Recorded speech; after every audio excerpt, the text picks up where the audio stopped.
안녕하세요. 캔들피그와 김화백의 나불대화 시간입니다. 지금 정부 당국을 비롯해서 국책연구기관, 금융계 언론까지 한국은행 보고 금리 인하하라고 이 압박하는 수위가 전방위적으로 유례없는 강도로 진행이 되고 있는데요. 내수부진 우려가 크니까 빨리 금리를 내려라, 선제적으로 대응을 해야 된다 이런 수준이 아니라 며칠 전 가장 영향력 있는 국책연구기관 KDI에서는 심지어 한국은행이 이미 금리 인하 시기를 놓쳐버렸다는 그런 충격적인 류의 이야기까지 해버렸는데요. 8월 한국은행의 금리 결정을 일주일 정도 앞두고 현재 한국은행에 대한 금리 인하 푸시와 책임론이 굉장히 큰 상태인데, 이 상황에 대해서 지금 우리가 어떤 부분에 관심을 가져야 되는지 오늘 한번 들어보도록 하겠습니다. 반갑습니다, 김화백님. 네, 안녕하세요. 최근 정부와 정부 여당, 금융계, 언론, 연구기관 할 것 없이 지금 한국은행을 엄청나게 압박하고 있는데요. 말씀하신 것처럼 한국은행이 금리 인하 시기를 이미 놓쳤다는 말까지 하면서 책임과 압박의 강도를 계속 올리고 있습니다. 그럼 이렇게 말하는 그 논리의 바탕은 뭐냐? 자기들이 봤을 때 금리 인하를 할 시기가 이미 늦었고 지금이라도 금리 인하를 빠르게 해야 경기 침체를 막을 수 있다는 그 전제에서 지금 한국은행을 강하게 쪼아대고 있는 거죠. 빨리 금리 내리라고요. 그런데 그러면 이제 우리가 이런 측면은 한번 생각해 볼 필요가 있습니다. 지금 이렇게 말하는 당사자들, 그럼 이 사람들은 과연 그동안 경기 진단과 경기 전망에 대해서 제대로 된 판단을 해왔냐는 겁니다. 일단 그 정도는 우리가 확인을 해볼 필요가 있을 것 같습니다. 사실은 이들도 한국은행을 그렇게 당당하게 비판하고 할 그럴 입장은 아니에요. 올 초인 지난 2월 정부의 정책연구기관인 KDI의 전망은 상당히 어두웠었습니다. 중국 경기의 급격한 악화, 중동 지역에서의 위험 확대, 그리고 원활하지 못한 국내 부실 건설사들의 구조조정 등으로 우리 경제 성장률이 2% 내외까지 하락할 가능성이 있다고 경고했었는데요. 특히 중국의 경기 둔화가 가속화됐을 때는 한국의 경제 성장률이 1%대까지도 추락할 수 있다고 경고했습니다. 맞는 말 했네요. 네, 이때 당시가 2월 전망이었어요. 그런데 이제 재밌는 일이 일어나죠. 불과 3개월이 지난 뒤에 이제 5월이 되니까 전망이 확 바뀌어버린 겁니다. 일단 연초에 경기 전망이 어두운 이유라고 했던 그 부분에서는 딱히 바뀐 게 없는 상황이었어요. 중국 침체나 중동 정세, PF 문제 그런 것들. 그쵸. 그 부분에 대한 진단은 여전히 비슷했습니다. 근데 전망은 완전 달라진 거예요. 당시 5월 전망이 어땠냐면 우리 경제가 높은 수출 증가세에 힘입어서 경기 부진이 완화되고 있다고 하면서 고금리 기조의 영향이 시간의 흐름에 따라 희석되고 있고 가계의 소득 여건이 개선되면서 앞으로의 경기 부진이 완화될 전망이라고 설명했어요. 여기에 되게 의미 있는 말이 있네요. 고금리 기조의 영향이 시간이 흐름에 따라 희석되고 있다 이렇게 이야기를 했는데, 이거 다르게 이야기하면 시간이 흐르면서 고금리에 경제가 적응해가고 있고 고금리 여파에도 불구하고 수출도 증가하고 소득 여건도 개선되고 있으니까 경기 부진이 완화될 전망이다 이 말이잖아요. 고금리 상황에서도. 네, 길게 말할 거 없이 5월 당시 경제 성장률 전망을 2.6%까지 제시하면서 지난 2월 전망 2.2%보다도 0.4%포인트를 더 올렸습니다. 반도체를 중심으로 높은 수출 증가세에 힘입어서 경기 부진이 지속적으로 완화되고 있는 모습이라고 했단 말이에요. 근데 3개월이 지난 지금, 지난주에는 KDI의 전망이 다시 또 바뀌었습니다. 이번엔 또 성장률 전망치를 낮추면서 말이죠. 불과 두세 달 만에 입장을 다시 또 확 바꾼 거예요. 근데 이게 성장 전망을 낮춘 이유가, 이게 또 이유가 웃긴 거죠. 고금리 장기화에 따른 내수 부진을 성장률 하락의 주요 요인으로 꼽았다는 겁니다. 언론 보도를 보면 민간 소비가 상품 소비를 중심으로 낮은 증가세에 그치면서 여기에 최근 투자도 둔화되고 있어서 내수 부진의 여파가 그대로 이어지고 있는 모습이라고 진단한 거예요. 금리 인상 장기화랑 내수 부진이 되게 갑자기 생긴 것처럼 그렇게 말하네요. 그때 5월에는 금리 인상 장기화가 아니었고 내수 부진이 아니었습니까? 또 그때는 고금리의 영향이 희석되고 있다면서요. 뭐 그렇긴 하죠. 어쨌든 그러면서 올해 성장률 전망을 2.5%로 다시 또 낮춘 겁니다. 여기에 추가적으로 이런 얘기까지 이제 덧붙였어요. 중동 지역에서 지정학적 위험이 확대된다거나 중국이나 미국에서 경기가 급락할 경우 우리 경제의 회복세가 더욱 지연될 수 있다고 기존에 계속 언급하고 있던 하나마나한 뻔한 우려를 또 하면서 고금리 기조가 앞으로 장기화할 경우 내수 회복이 더 지체될 가능성도 있다고 언급했습니다. 근데 사실 이게 좀 전에 앞에서 내용을 보셨잖아요. 불과 2달 전, 3달 전만 하더라도 가계의 소득 여건이 개선되고 있다느니 경기가 나아지니 하면서 앞으로 좋아질 이런 긍정 요인들로 분명히 올해 성장 전망치를 올린다고 했었거든요. 근데 2-3달 지나 이제 와선 또 고금리 기조의 장기화를 하면서 내수 부진으로 성장률이 떨어질 거라고 하고 있고요.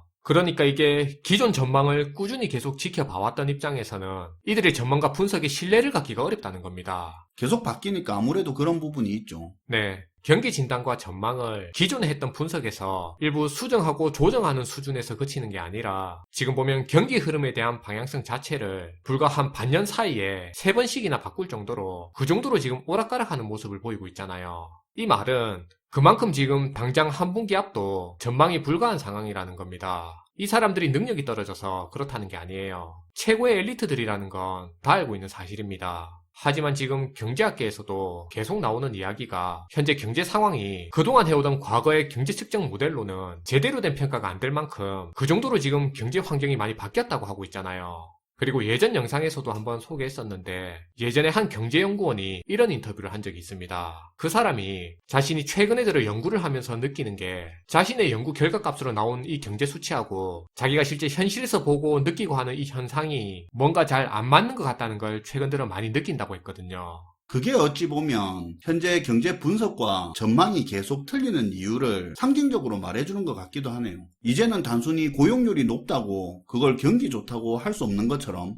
그쵸. 경제 환경이 변했는데 기존에 해오던 방식으로 계속 진단하다 보니까 현재의 경제 상황 자체가 파악이 잘 안 되는 거죠. 아무튼 간단하게 말하면 자기들도 지금 어떻게 돌아갈지 제대로 모르고 혼란스럽다는 말입니다.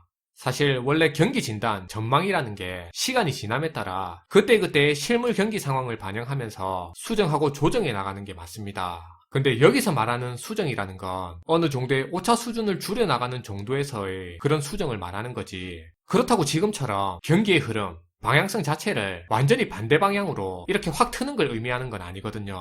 수정하는 걸 아무리 합리화시켜서 본다 하더라도 이렇게까지 경기 진단의 방향성 자체가 그때그때마다 휙휙 바뀌는 걸 말하는 건 아니에요. 물론 전망을 하기 위해 노력한 전문가 개개인의 입장에서는 분명히 억울한 부분도 있겠죠. 하지만 의도했든 안 했든 실제 많은 경제 참여자들한테는 결과적으로는 하나마나한 아니 안 하니만 못한 그런 전망을 하면서 혼란만 더 가중시키게 된 건 사실이라는 겁니다. 어쨌든 기본적으로 정부나 이런 정책 연구기관에서 그동안 해왔던 전망들이 잘 안 맞았던 거고 말도 계속 바뀌어왔단 말이죠. 정부도 마찬가지고 이런 연구기관도 마찬가지로 결과적으로는 계속 틀린 이야기를 해오고 있었는데 이런 곳에서 이제와 한국은행 보고 금리 인하 시점이 이미 늦었다. 지금이라도 미국보다 빨리 선제적으로 금리 인하를 하라고 그게 대안인 것처럼 그렇게 이야기하면서 한국은행을 압박하고 있단 말이에요. 지금 정부를 비롯해 연구기관, 금융시장에서 말하는 금리 내려야 된다는 이 주장도 한국은행 입장에서 보면 이 사람들이 지금이야 금리 인하 당장 해야 된다, 늦었다 그렇게 강하게 주장하고 있지만 상황에 따라 또 언제 그랬냐는 식으로 태도 싹 바꾸면서 다르게 이야기할 수도 있는 사람들이거든요. 아무래도 그 사람들은 금리 인하는 원하지만 금리 조정에 대한 책임은 없으니까. 그쵸. 그리고 자기들이 한 이야기가 결과적으로 틀리더라도 빠져나갈 구멍은 다 만들어 놓는단 말이에요. 경제를 전망하는 거의 모든 보고서를 보면 긍정적이든 부정적이든 자기들이 하고 싶은 이야기 실컷 다 해놓고 뒤에다가 다만 뭐뭐 할 경우에라고 적어 놓는다든지 뭐에 대한 가능성은 여전히 상존하므로 등등 이런 식으로 이야기하면서 결과적으로는 양방향으로 이야기를 다 해놓는단 말이에요. 그렇긴 하죠. 우리가 뭐 잘 알 건데 흔한 예로 현재 주식시장이 저평가되었니 뭐니 상승 여력이 충분해서 지금은 공격적으로 사모을 때니 뭐니 이렇게 실컷 이야기를 하다가도 끝에 가서 그래도 뭐에 대한 리스크가 현실화되면 큰 폭의 조정 가능성도 있으니까 이 부분도 염두해둬야 된다 뭐 그렇게 말을 하잖아요. 그리고 실제로 시간이 지나서 자기가 한 말 틀린 걸로 드러나면 이전에 살짝 깔아놨던 그 얘기 가지고 제가 강조했듯이 뭐에 대한 리스크가 현실화됐니 어쩌고 저쩌고 하면서 또 딴 이야기하고 그러잖아요. 맞아요. 지금 한국은행한테 금리 인하 압박하는 정부 당국, 연구기관, 금융시장 등 맨날 전망 틀리고 말 바꾸는 이쪽도 지금이야 당장 금리 인하 안 하면 큰일 날 것처럼 이야기하지만 정작 금리 인하를 했다 나중에 문제 생기면 또 말을 바꿀 겁니다. 예를 들어서 한국은행은 독립기관이지만 어쨌든 한국은행이 이런 정부 당국이나 연구기관, 시장의 압박에 못 이겨서 미국보다 선제적으로 조기 금리 인하를 했다고 치자고요. 근데 우려했던 부작용이 나타났다 칩시다. 그동안 금리 인상기 동안에도 급증했던 부채 증가 속도가 정부에서 지금 말로는 제어할 수 있다고는 하는데, 근데 그 부채가 금리를 내리니까 더 폭증한다든지 혹은 물가 문제가 다시 재점화된다든지, 그리고 지금 1370원대에 있는 환율 문제가 다시 부각이 됐을 땐 그때는 정부와 정책당국에서 언제라도 다시 또 말 바꿔서 입장을 바꿀 수도 있는 겁니다. 예를 들면 이런 거죠. 한국은행이 성급하게 금리 인하를 하는 바람에 금융시장에 불필요한 혼란을 야기했다든지, 한국은행의 조급한 금리 인하 결정으로 서민들한테 물가 압력을 가중시켰고 환율 불안을 야기했다고 하면서 이런 식으로 갑자기 돌변해서 한국은행한테 책임을 다 떠넘길 수도 있는 겁니다. 뭐 어차피 이들이야 빠져나갈 구멍 다 만들어 놓고 푸시를 하는 거니까. 사실 현재 한국은행은 사면초가 상태예요. 금리를 올릴 수도 없고 내릴 수도 없습니다. 더 올리는 거야 그동안 못하는 거 확인이 됐고, 금리 내렸다가 제일 우려하는 부채 폭증하면 지금 정부가 원인 제공했던 그 부분까지도 한국은행이 다 독박쓸 상황이고요. 물가 문제나 환율 문제도 마찬가지예요. 그리고 또 미국이 이번에 금리 내릴 거라 확신한 상태에서 금리 먼저 내렸다가 혹시라도 미국이 금리 바로 안 내리면 그런 결정이라도 하면 그때 또 골치 아파질 수도 있거든요. 뭐 사실 지금까지 미국이 금리 내릴 줄 알고 한국은행이 예상하다가 틀어진 게 몇 번 되잖아요. 그쵸. 지금 상황에선 정말 금리를 내려야 할 상황이라 하더라도 어쨌든 미국이 금리 내리는 걸 확인하고 나서 그때 같이 따라 움직이는 게 그나마 변명할 거리라도 있어요. 한국은행이 최대한 책임을 뒤집어 쓰지 않는 쪽으로 그렇게 선택할 가능성이 높다는 얘기입니다. 압박을 받아도 한국은행이 이번에 금리를 안 내릴 가능성이 크다는 거죠. 내가 지금 당장 정부 시장 할 것 없이 책임 떠넘기기 좋은 한국은행 수장이다 생각해보면 그림이 나오지 않을까요? 영화에서나 나오는 그런 외압이 있는 게 아닌 이상해야 책임도 지지 않을 시장의 압박에 못 이겨서 한국은행이 미국보다 금리를 미리 내릴 이유가 없거든요. 최소한 내리더라도 미국 결정은 확인하고 그때 움직여야 변명을 할 여지라도 만들어 놓을 수 있는 겁니다. 그럼 정부도 금융시장도 압박을 한다고 해서 한국은행이 그냥 금리를 내릴 수 있는 그런 입장이 아니라는 거는 다 알고 있을 텐데, 이런 독립기관을 상대로 이렇게까지 금리 인하해야 한다고 압박하는 이유가 뭐죠? 그런데도 지금 한국은행을 이렇게 왜 압박하냐? 이유야 여러 가지가 있겠지만 우리 입장에서는 요 두 가지 정도는 생각하면 좋을 것 같습니다. 먼저 첫 번째는 이게 좀 아이러니하게 들릴 수도 있는데, 방금 말한 것처럼 한국은행이 금리 안 내릴 걸 어차피 알기 때문에 그걸 알고 지금 더 압박하는 거일 수도 있어요. 그게 무슨 말이죠? 네, 이게 무슨 말이냐면 일종의 명분을 만들어가는 건데요. 어차피 이제 곧 침체가 올 거니까 사실상 막을 수 없는 상황이라고 보고 지금 금리 내려야 한다, 급하다고 요구하면서 말을 미리 깔아놓는 겁니다. 그러고 나서 이제 나중에 침체 오면 그때 가서 봐라, 우리가 그렇게 그전부터 그때도 금리 인하 타이밍 늦었다고 조기에 금리 내려야 한다고 하지 않았냐 하면서 한국은행이 금리 인하에 늑장 대응하는 바람에 결국 지금 경기가 이 모양 이 꼴 됐다고 하면서 미리 깔아놓는 걸 수도 있습니다.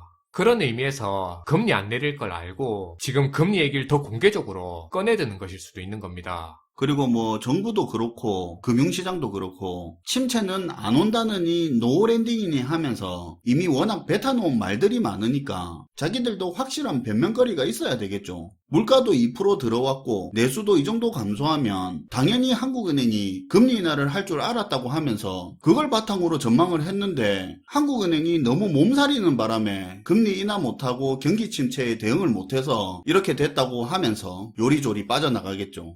그리고 개인적으로 봤을 때 지금 금리 인하 압박을 이렇게 심하게 하는 두 번째 이유는 그만큼 이제 침체 상황을 피하기 힘들어졌다고, 침체가 사실상 확실해졌다는 의미일 수 있어요. 지금 말하는 게 침체 가능성이 높아졌다는 그런 의미가 아니고요. 침체 속에 이미 왔기 때문에 금리 인하를 노골적으로 더 압박하는 걸 수도 있습니다. 그런데 우리가 이제 여기서 알아야 할 포인트는, 다시 한번 말하지만 지금 이런 상황에서 한국은행이 당장 아무것도 안 하는 것 외에는 선택지가 없다는 거죠. 진짜 그래요. 올리는 건 생각할 수도 없고 내리면 내리는 대로 부작용 가능성도 너무 크니까. 그쵸.